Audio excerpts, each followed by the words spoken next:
I think this one is my favorite. This is just... It's just for fun, Mom. Well, I'm glad to know it's not a job. That's that Todd, isn't it? There's one where you can see his face. Is that what bothers you? That I did those things or that I did them with Todd? Gee whiz, Julie, there's so many things that bother me about this. I don't know how to separate them. That's a scene from the 1989 movie Parenthood, before the invention of digital photography. It seems public reaction to private photography has not matured in the 25 years since then. It's not a scandal, it is a sex crime. That's what Jennifer Lawrence told Vanity Fair in her first public statements about her stolen photos posted on the internet. The Academy Award-winning actress told the magazine that she took the pictures while she was in a 4-year long-distance relationship and makes no apologies for the pictures. Jennifer Lawrence called the leak a sexual offense and violation. Just because I'm a public figure, just because I'm an actress, does not mean that I asked for this. It does not mean that it comes with the territory. It's my body, and it should be my choice. And the fact that it is not my choice is absolutely disgusting. It is a sexual violation. It's disgusting. The law needs to be changed, and we need to change. That's why these websites are responsible. Just the fact that somebody can be sexually exploited and violated, and the first thought that crosses somebody's mind is to make a profit from it, it's so beyond me. I just can't imagine being that detached from humanity. I can't imagine being that thoughtless and careless and so empty inside.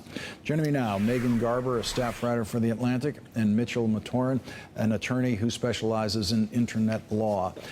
Mitchell, we've talked about this before. First of all, Jennifer Lawrence is hoping for stronger laws in this arena. What possible laws could be strengthened in this arena? Well, one thing that she says is that's why these websites are liable. And in fact, she's wrong. The websites are not liable. They have immunity under federal law, under the Communications Decency Act, which provides that the websites cannot be held liable for as if they were the speaker or publisher of the information if it's put up there by somebody else. So what needs to be done, in my view, is to change that law. Remove that immunity for this particular type of website. You can keep it for the things that it was intended for, which is Amazon.com or TripAdvisor, that should not be held liable for things that other people say on their websites. But insert a exclusion that makes these websites that are knowingly and intentionally, really, providing a platform for publishing these private photographs, making them liable under traditional defamation, invasion of privacy, and that type of law. So changing the Communications Decency Act immunity, I think, would go a long way towards solving this problem.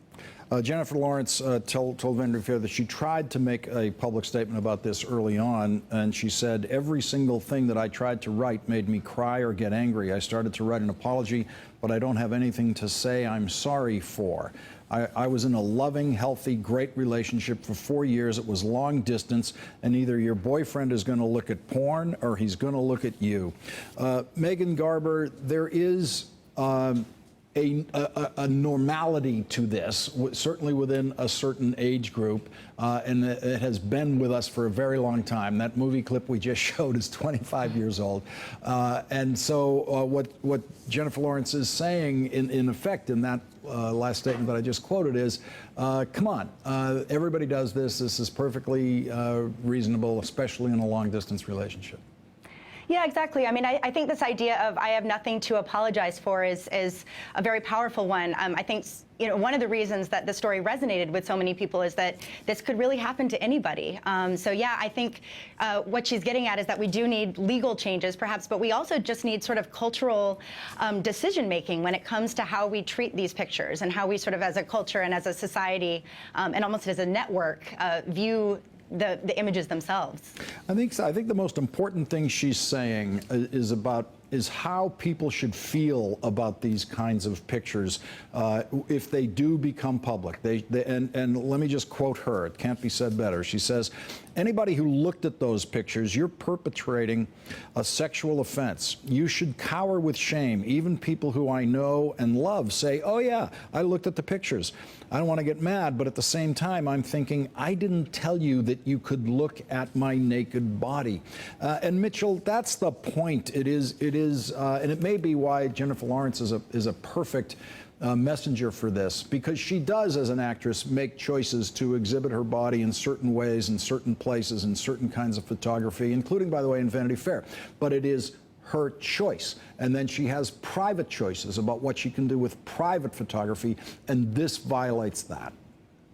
Well, I think that's exactly right. The fact is that if Jennifer Lawrence were walking down the street and somebody came up to her and tore her clothes off, they would be arrested for sexual assault.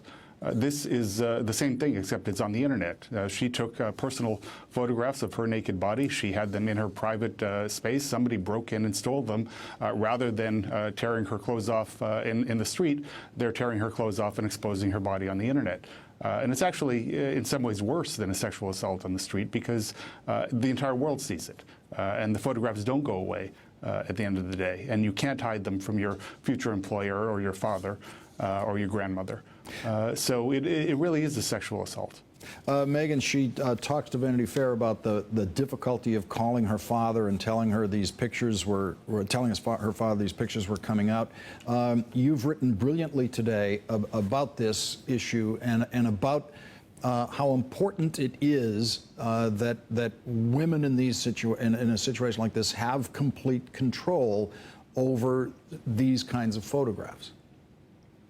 Yeah, I mean, I think part of what was so striking about the presentation of her thoughts was, you know, it came in the package of this image, you know, which was very, I mean, she was essentially naked on the cover of Vanity Fair, and yet that was an image that she controlled, and she decided that she wanted that image out, and I think that is definitely the most important thing. I mean, so much about selfies and so much about these images is really just a matter of controlling what we allow people to see of us. So certainly that was, I think, one of the biggest parts of this. And you made a great observation, actually, about the bird that we just showed. If you could get that picture back up, and Megan, tell us your comment about that bird. Well, I think on some level, I think my line was, all of us are cockatoos. But I do think, I mean, the bird is sort of looking away from her, but it's part of the image. It's sort of complicit in her nakedness in some ways, and yet not part of it at all. And she ultimately is sort of controlling that bird. And I think, you know, that is kind of a metaphor. We are all that bird.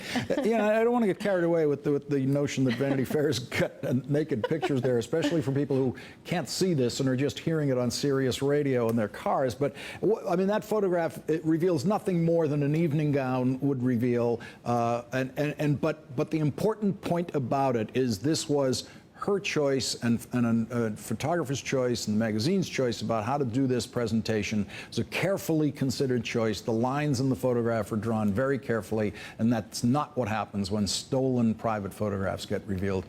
Megan Garber and Mitchell Matoran, thank you both very much for joining me tonight. Thank you. Thank you, Lawrence. Coming up.